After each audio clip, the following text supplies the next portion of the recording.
Good day, friends. Welcome to another Word of Gord. Average Folks in the Afterlife, number whatever it is.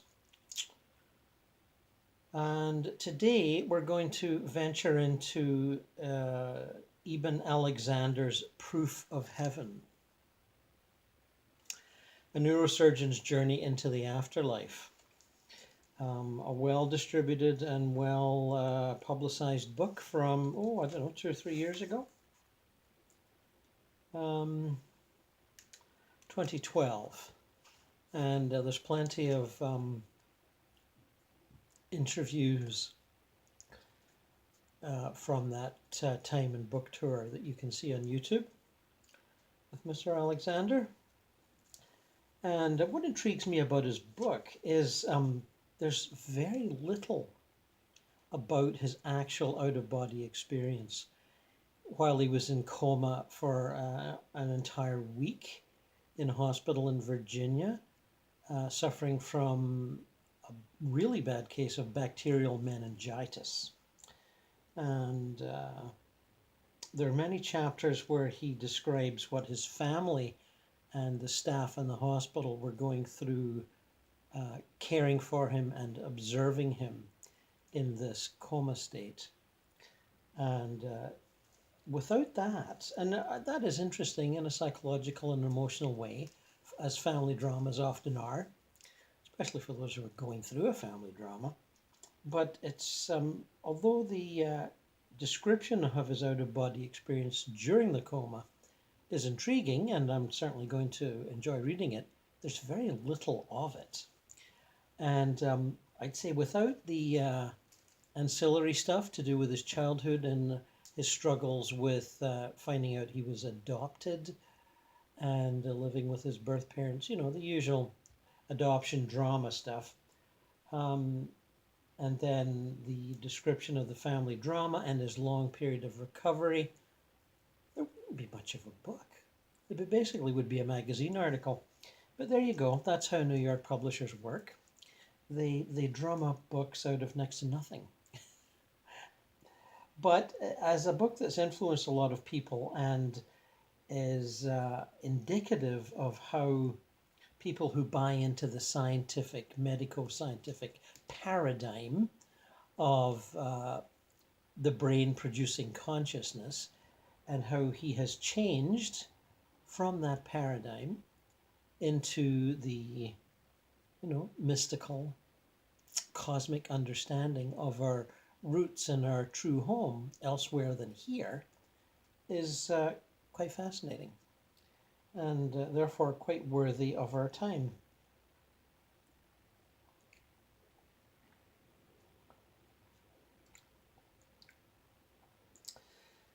Here's a bit about bacterial meningitis, something we all need to know, I think. In the cases of bacterial meningitis, the bacteria attack the outer layer of the brain, or cortex, first.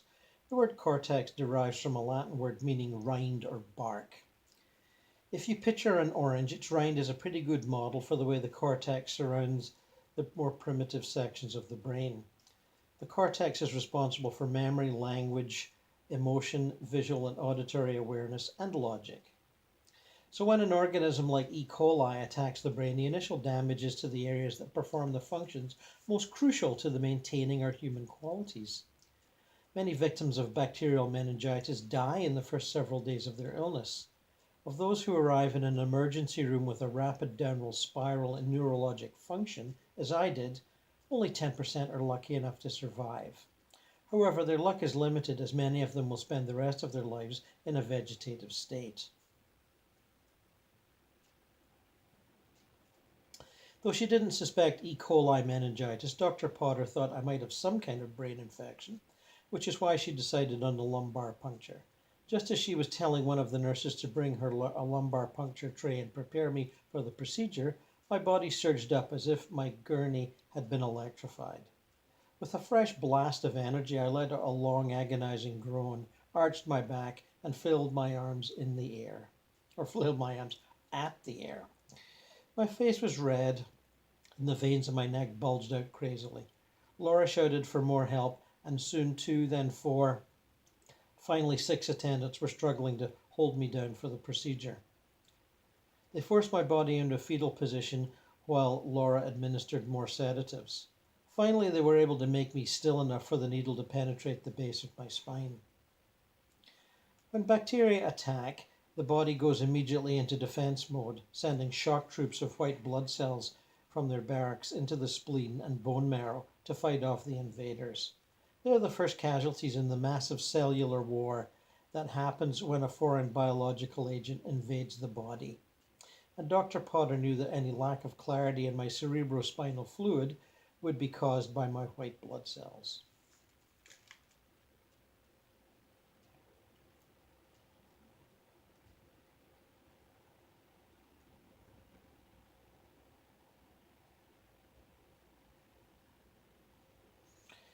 Some more biographical stuff from earlier. I earned my first MD in 1980, and just as Holly earned her degree and began her career as an artist and a teacher. I performed my first solo brain surgery at Duke in 1981. Our firstborn, Eben 4, was born in 1987 at Princess Mary Maternity Hospital in Newcastle upon Tyne in northern England during my cerebrovascular fellowship, and our younger son, Bond, was born at Brigham and Women's Hospital in Boston in 1998. I loved my 15 years working at Harvard Medical School and Brigham and Women's Hospital. Our family treasured those years in the greater Boston area. But in 2005, Holly and I agreed it was time to move back to the South. We wanted to be closer to our families and saw it as an opportunity to have a bit more autonomy than I'd had at Harvard. So in the spring of 2006, we started anew at Lynchburg in the Highlands of Virginia. It didn't take as long for us to settle back into the more relaxed life we'd both grown up with in the South.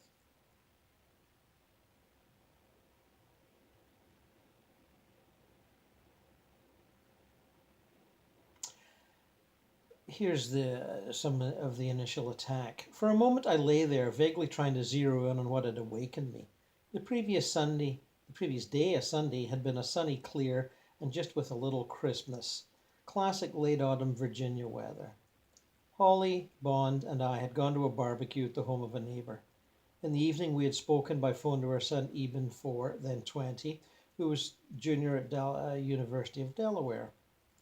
The only hitch in the day had been a mild respiratory virus that Holly, Bond, and I were still dragging around from the previous week. My back had started aching just before bedtime, so I'd taken a quick bath, which seemed to drive the pain into submission. I wondered if I had awakened so early this morning because the virus was still lurking in my body. I shifted slightly in bed and then a wave of pain shot through my spine. Far more intense than the night before. Clearly the flu virus was still hanging on and then some. The more I awoke, the worse the pain became. Since I wasn't able to fall back to sleep and had an hour to spend before my workday started, I decided on another warm bath. Sat up in bed, swung my feet to the floor and it stood up. Instantly the pain ratcheted up another notch, a dull, punishing throb penetrating deeply at the base of my spine. Leaving Holly asleep, I padded gingerly down the hall to the main upstairs bathroom.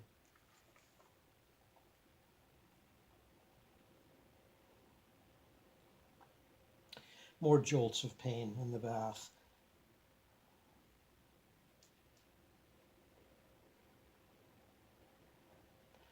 Another jolt of pain shot down my back, so intense I gasped. This was definitely not the flu. But what else could it be? After struggling out of the slippery tub into my scarlet terry cloth bathrobe, I slowly made my way back to our bedroom and flopped down in our bed. My body was already damp again from cold sweat. Holly stirred. "What's going on? What time is it?" "I don't know," I said. "My back, I'm in serious pain." She began rubbing my back. To my surprise, it made me feel a little better. Doctors, by and large, don't take kindly to being sick. I'm no exception. From a moment I was convinced the pain and whatever was causing it would finally start to recede. But by 6:30 a.m. I was still in agony and virtually paralyzed. Things just get worse and worse, and eventually they get him to hospital. As I say, there's plenty of description of that. And here's the chapter 5 is where he first gets into his actual experience. Darkness, but a visible darkness, like being submerged in mud, yet also being able to see through it. Or maybe dirty jello describes it better. Transparent, but in a bleary, blurry, claustrophobic, suffocating kind of way. Consciousness, but consciousness without memory or identity, like a dream where you know what's going on around you, but have no real idea of who or what you are. Sound, too, a deep rhythmic pounding, distant yet strong, so that each pulse of it goes right through you, like a heartbeat. A little, but darker, more mechanical, like the sound of metal against metal, as if giant subterranean blacksmith is pounding an anvil somewhere off in the distance, pounding it so hard that the sound vibrates through the earth or the mud or wherever it is you are. I didn't have a body, not one that I was aware of anyway. I simply was there, in this place of pulsing, pounding darkness. At the time I might have called it primordial, but at the time it was going on I didn't know this word. In fact, I didn't know any words at all. The words used here registered much later, when, back in the world, I was writing down my recollections. Language, emotion, logic, these were all gone, as if I had regressed back to some state of being from the very beginnings of life, as far back perhaps as primitive bacteria. That same primitive bacteria, unbeknownst to me, that had taken over my brain and shut it down. How long did I reside in this world? I have no idea. When you go to a place where there's no sense of time as we experience it in the ordinary world, accurately describing the way it feels is next to impossible. When it was happening, when I was there, I felt like I, whoever I was, had always been there and would always continue to be. Nor, initially at least, did I mind this. Why would I, after all, since this state of being was the only one I'd ever known? Having no memory of anything better, I was not particularly bothered by where I was. I do recall conceptualizing that I might or might not survive, but my indifference as to whether I did or did not only gave me a greater feeling of invulnerability. I was clueless as to the rules that governed this world I was in. But I was in no hurry to learn them. After all, why bother? I can't say exactly when it happened, but at a certain point I became aware of some objects around me. They were a little like roots, a little like blood vessels in a vast muddy womb. Glowing a dark, dirty red, they reached down from some place far above to some place equally far below. In retrospect, looking at them was like being a mole or earthworm, buried deep in the ground, yet somehow able to see the tangled matrix of root and trees surrounding it. That's why, thinking back to this place later, I came to call it the realm of the earthworm's eye view. For a long time I suspected it might have been some kind of memory of what my brain felt like during the period when the bacteria was originally overrunning it. But the more I thought about this explanation, and again this was all much, much later, the less sense it made. Because, hard as this is to picture if you haven't been to this place yourself, my consciousness wasn't foggy or distorted when I was there. It was just limited. I wasn't human while I was in this place. I wasn't even animal. I was something before and below and all that. It was simply, or I was simply, a lone point of awareness in a timeless red-brown sea. The longer I stayed in this place, the less comfortable I became. At first I was so deeply immersed in it that there was no difference between me and the half-creepy, half-familiar element that surrounded me. But gradually this sense of deep, timeless, and boundaryless immersion gave way to something else. A feeling like I wasn't really part of this subterranean world at all, but trapped in it. Grotesque animal faces bubbled out of the muck, groaned or screeched, and then were gone again. I heard an occasional dull roar. Sometimes these roars changed to dim rhythmic chants, chants that were both terrifying and weirdly familiar, as if at some point I'd known and uttered them myself. As I had no memory of prior existence, my time in this realm stretched way, way out. Months, years, eternity. Regardless of the answer, I eventually got to a point where the creepy, crawly feeling totally outweighed the homey, familiar feeling. The more I began to feel like a me, something separate from the cold and wet and dark around me, the more the faces that bubbled up out of that darkness became ugly and threatening. The rhythmic pounding off in the distance sharpened and intensified as well, became the work beat for some army of troll-like underground labourers performing some endless, brutally monotonous task. The movement around me became less visual and more tactile, as if reptilian, worm-like creatures were crowding past, occasionally rubbing up against me with their smooth or spiky skins. Then I became aware of a smell, a little like feces, a little like blood, a little like vomit, a biological smell. In other words, but of biological death, not of biological life. As my awareness sharpened more and more, I edged ever closer to panic. Whoever or whatever I was, I did not belong here. I needed to get out. But where would I go? Even as I asked that question, something new emerged from the darkness above. Something that wasn't cold or dead or dark, but the exact opposite of all those things.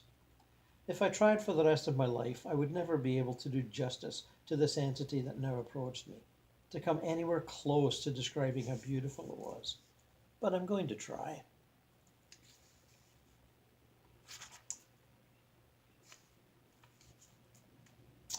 Chapter 6 is back to family life before and after, filling in the autobiography of Eben.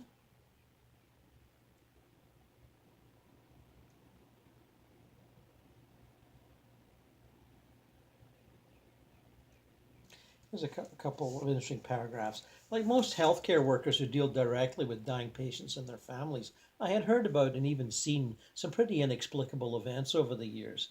I filed those occurrences under unknown and let them be, figuring a common sense answer of one kind or another lay at the heart of them all. Not that I was opposed to supernatural beliefs. As a doctor who saw incredible physical and emotional suffering on a regular basis, the last thing I would have wanted was to deny anyone the comfort and hope that faith provided. In fact, I would have loved to have enjoyed some of it myself. But the older I got, however, the less likely that seemed. Like an ocean wearing away a beach, over the years my scientific worldview gently but steadily undermined my ability to believe in something larger. Science seemed to be providing a steady onslaught of evidence that pushed our significance in the universe ever closer to zero. Belief would have been nice, but science is not concerned with what would be nice. It's concerned with what is. What is as scientists see it, that's what I would say.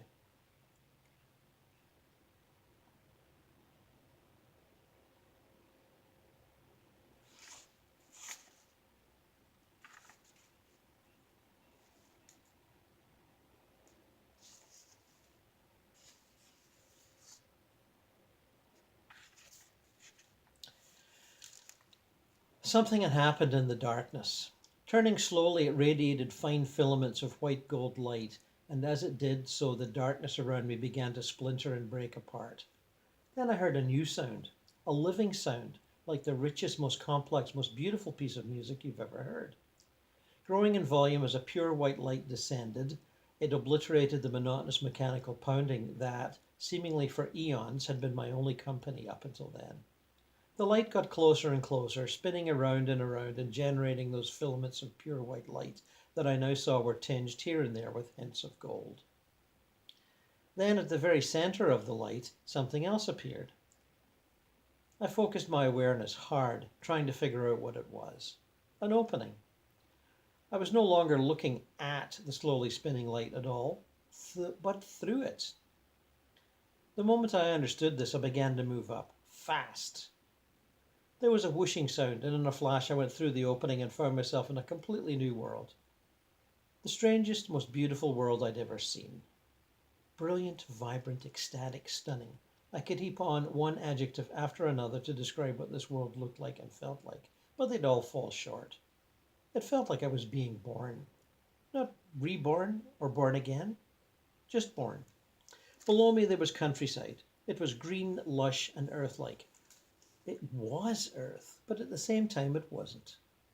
It was like when your parents take you back to a place where you spent some years as a very young child. You don't know the place, or at least you think you don't. But as you look around, something pulls at you, and you realize that a part of yourself, a part way deep, deep down, does remember the place after all and is rejoicing at being back there. I was flying, passing over trees and fields, streams and waterfalls, and here and there, people. There were children too, laughing and playing. The people sang and danced around in circles, and sometimes I'd see a dog running and jumping among them, as full of joy as the people were. They wore simple yet beautiful clothes, and it seemed to me that these colors of these clothes had the same kind of living warmth as the trees and flowers that bloomed and blossomed in the countryside around. A beautiful, incredible dream world. Except it wasn't a dream. Though I didn't know where I was or even what I was absolutely sure of one thing. This place I'd suddenly found myself in was completely real. The word real expresses something abstract, and it's frustratingly ineffective at conveying what I'm trying to describe. Imagine being a kid and going to a movie on a summer day. Maybe the movie was good and you were entertained as you sat through it, but as the show ended, you filed out of the theater back into the deep, vibrant, welcoming warmth of the summer afternoon. And as the air and sunlight hit you, you wondered why on earth you'd wasted this gorgeous day sitting in a dark theater. I can tell you why you'd wasted the day. Because if it was too humid, the theater was definitely the best place to be. Multiply that feeling 1,000 times and you still won't be anywhere close to what it felt like where I was. I don't know how long exactly I flew along. Time in this place was different from the simple linear time we experience on Earth, and it is hopelessly difficult to describe as any other aspect of it. But at some point I realized I wasn't alone up there. Someone was next to me. A beautiful girl with high cheekbones and deep blue eyes. She was wearing the same kind of peasant-like clothes that people in the village down below wore. Golden brown tresses framed her lovely face. We were riding along together on an intricately patterned surface, alive with indescribable and vivid colors. The wing of a butterfly. In fact, millions of butterflies were all around us, vast fluttering waves of them, dipping down into the greenery and coming back up again around us. It wasn't any single discrete butterfly that appeared, but all of them together, as if they were a river of life and color moving through the air. We flew in lazy looped formations past blossoming flowers and buds on trees that opened as we flew near. Buds on trees that opened as we flew near?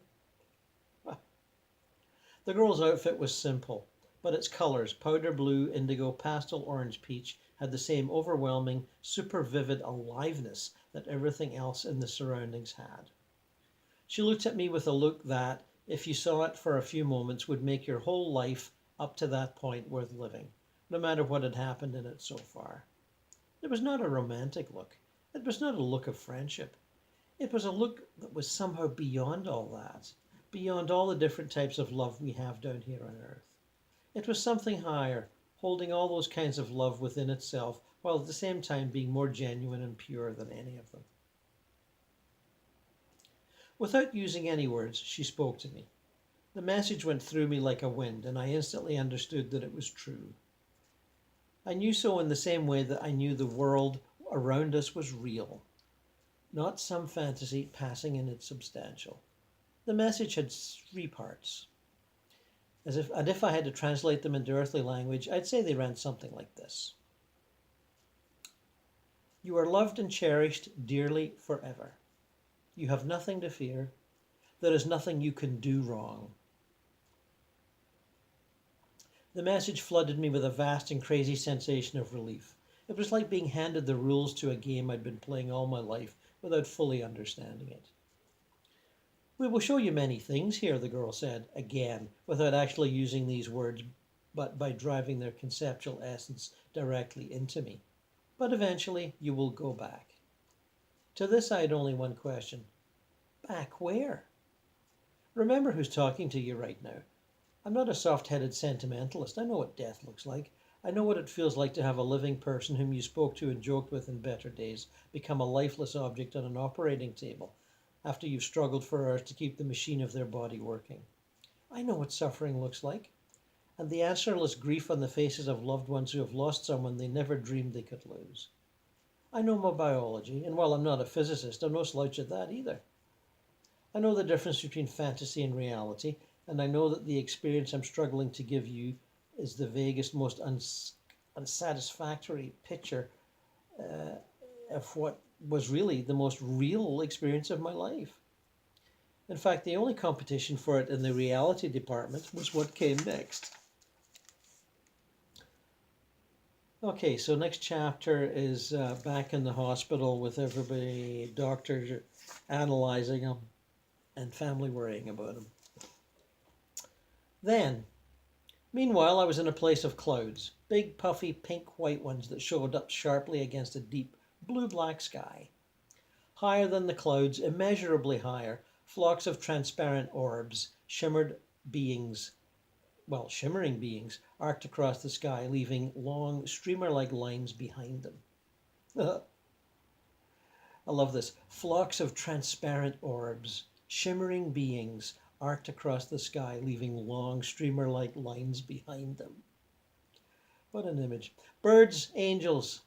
These words registered while I was writing down my recollections later. But neither of these words do justice to the beings themselves, which were quite simply different from anything I had known on this planet. They were more advanced, higher. A sound, huge and booming like a glorious chant, came down from above, and I wondered if the winged beings were producing it. Again, thinking about it later, it occurred to me that the joy of these creatures as they soared along was such that they had to make this noise. That if the joy didn't come out of them this way, then they would simply not otherwise be able to contain it.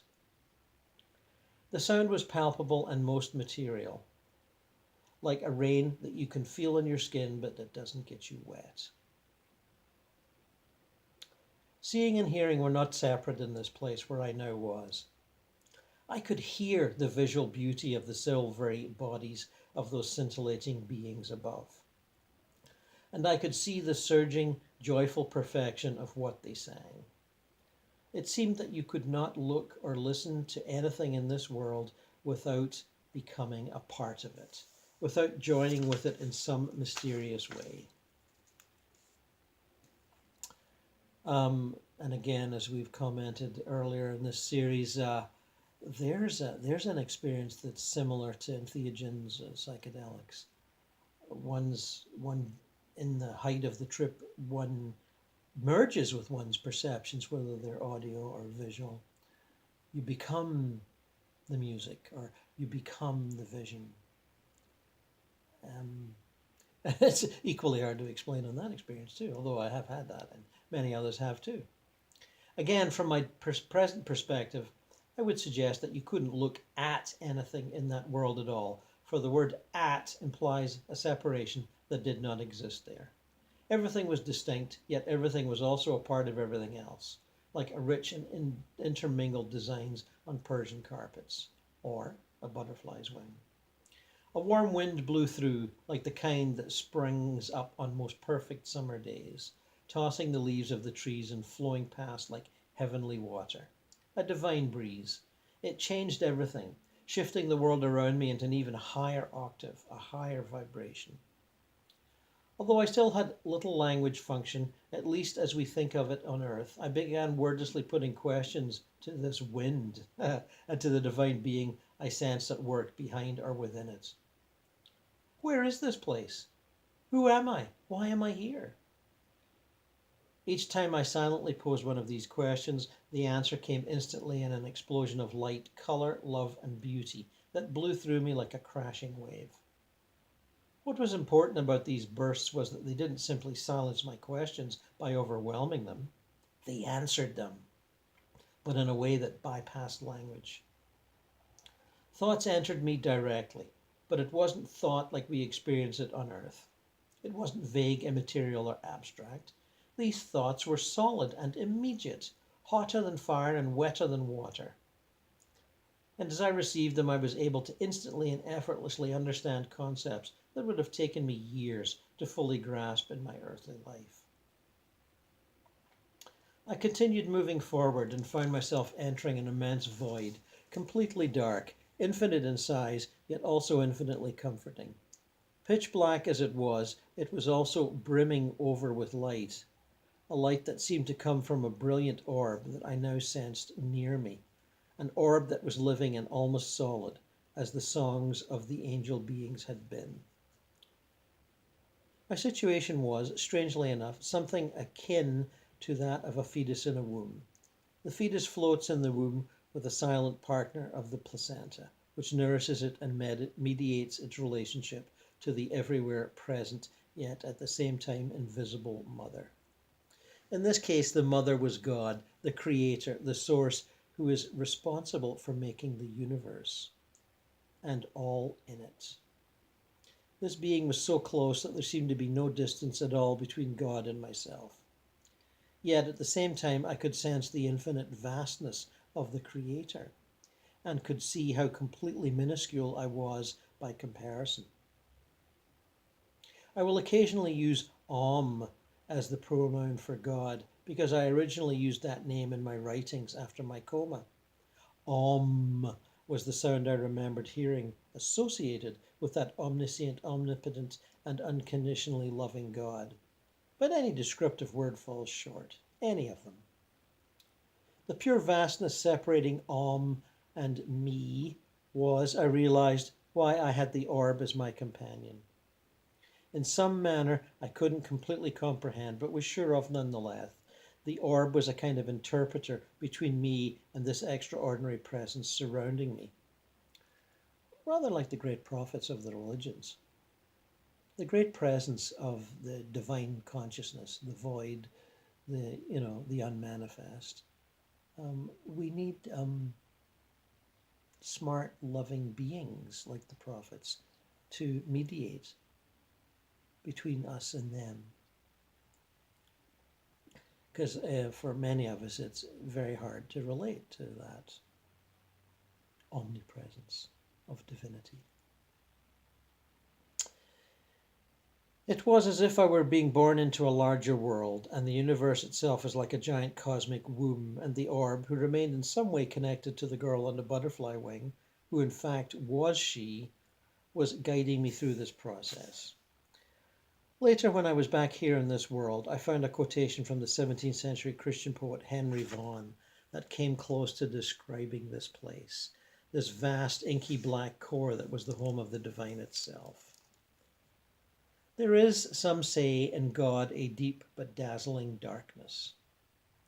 That was it, exactly, an inky darkness that was also full to brimming with light.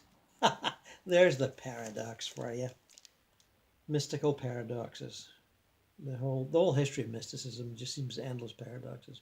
If you read the books from like Thomas Vaughan or Jacob Boehme or Julian of Norwich or whatever, they're all filled with paradox. And when you first come across them as a young person exploring the literature, it can be tough. It takes a while to absorb that into your being. The questions and answers continued. Though they still didn't come in some form of language as we would normally know it, the voice of this being was warm and, odd as I know this may sound, personal. It understood humans, and it possessed the qualities we possess, only in infinitely greater measure. It knew me deeply and overflowed with qualities that all my life I've always associated with human beings, and human beings alone. Warmth, compassion, pathos, even irony and humor. Through the orb, told me that there is not one universe but many. In fact, more than I could conceive, but that love lay at the center of all of them. Evil was present in all the other universes as well, but only in the tiniest trace amounts. Evil was necessary because without it, free will was impossible. And without free will, there could be no growth, no forward movement, no chance for us to become what God longed for us to be. There we go. God is a separate being longing for us. Horrible and all-powerful as evil sometimes seemed to be in a world like ours, in the larger picture, love was overwhelmingly dominant, and it would be ultimately triumphant. Of course, I can sort of believe that, but you can see skeptics reading this and going, waffle. They look around at the world and think, oh yeah, love is overwhelmingly dominant. Read the paper and see what you think. Anyway, we'll argue that one later. I saw the abundance of life through the countless universes, including some whose intelligence was advanced far beyond that of humanity. I saw that there are countless higher dimensions, but the only way to know these dimensions is to enter and experience them directly. I think Jürgen Jew would agree with that, amongst others. They cannot be known or understood from lower dimensional space. Cause and effect exist in these higher realms, but outside of our earthly conception of them. The world of time and space in which we move in this terrestrial realm is tightly and intricately meshed within these higher worlds. In other words, these worlds aren't totally apart from us, because all worlds are part of the same overarching divine reality. From those higher worlds, one could access any time or place in our world. It will take me the rest of my life, and then some, to unpack what I learned up there. The knowledge given me was not taught in a way that a history lesson or math theorem would be.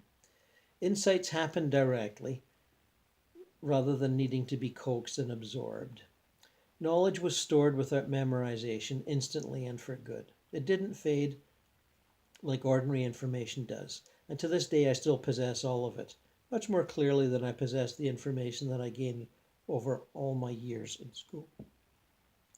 But that's not to say I can get to this knowledge just like that, because now that I'm back here in the earthly realm, I have to process it through my limited physical body and brain. But it's there. I feel it laid into my very being. For a person like me who has spent his entire life working hard to accumulate knowledge and understanding the old-fashioned way, the discovery of this more advanced level of learning was, alone, enough to give me food for thought for ages to come. Unfortunately for my family and my doctors back on Earth, the situation was quite different.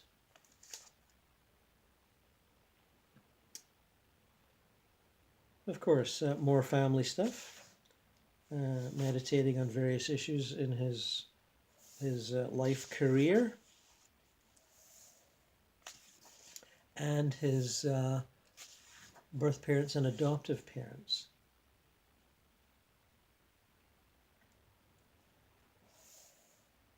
In fact, there's a couple of chapters on that.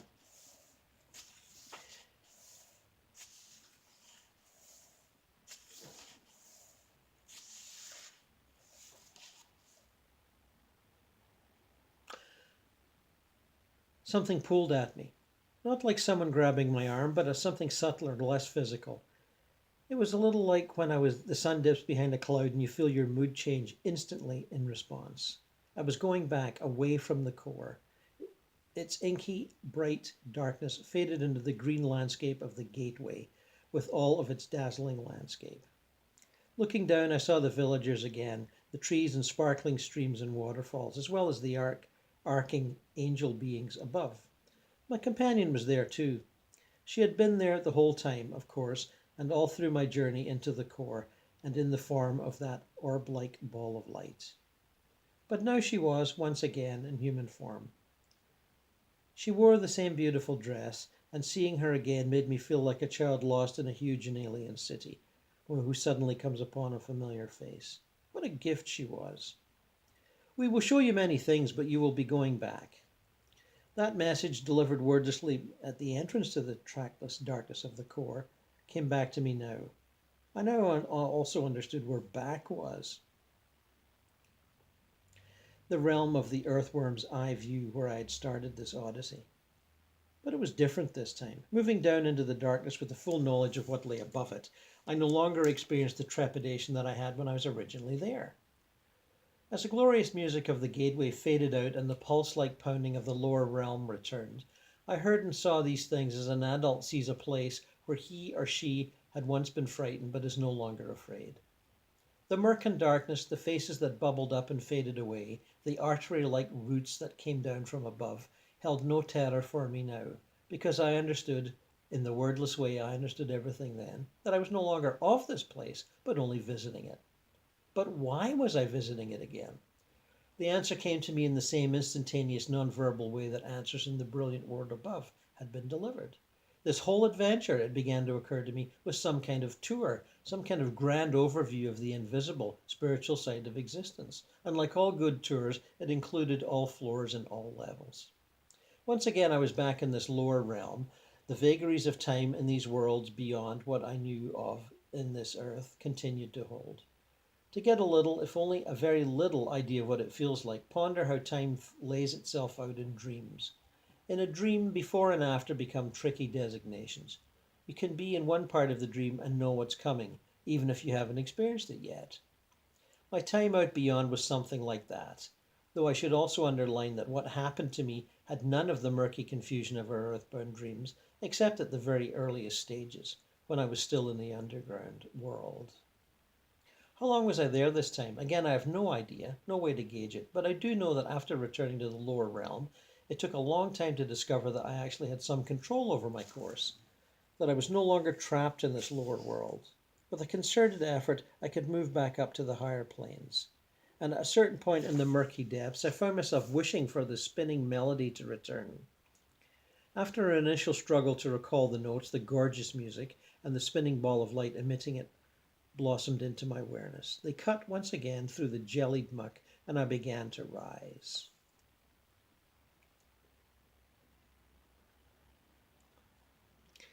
And we'll have a little pause there and get back to this fairly soon. Eben Alexander's Proof of Heaven, a neurosurgeon's journey into the afterlife. Valuable because he really bought into that medico-scientific paradigm, as he'll discuss later. He really did believe the brain was the source of consciousness, and that it all faded away when the brain stopped working. And he had to have a week with his brain not working. It's described later by another doctor before he could actually understand it. So there's the value in that. Although his experience is brief, it is profound and life-altering for him, and I dare say for any number of his readers and people who see his interviews. So, as you can see, I coaxed the lighting director back from his vacation in Hawaii and promised not to prosecute him for his absconding with the pension funds. So things are much brighter today, even though it's raining outside. And with that bit of silliness, I will bid you all a fond farewell.